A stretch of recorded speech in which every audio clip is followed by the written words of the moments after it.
Ne, nego? Bravo. Bravo. Ne? Koja riječ počinje slovom A? Bravo.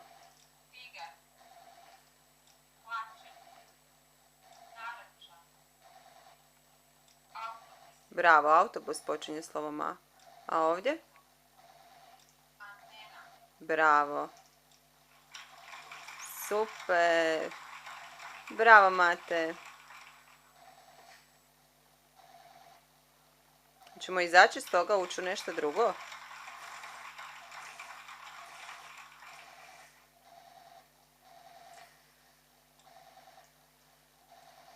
Što ćemo sad raditi? Moraš izabrati slovo kojim počinje. Gore naslikana. Bravo.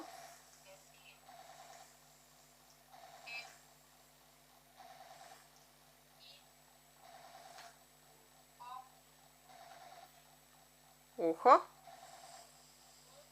Bravo. Super si to riješio.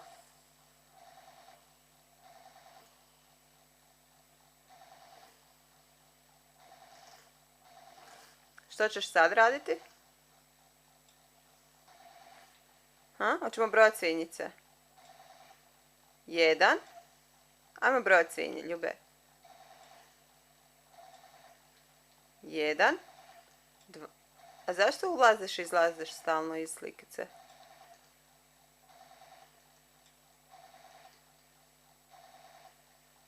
1. 2. 4 svinjica. Bravo.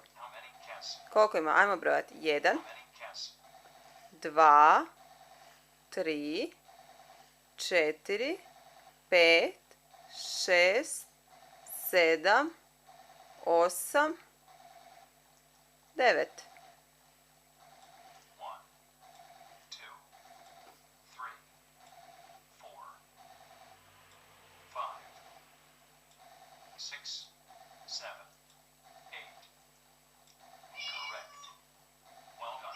Bravo.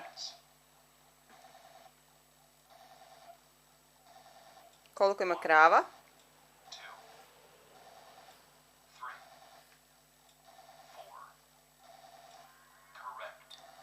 4, 5. Bravo. 5.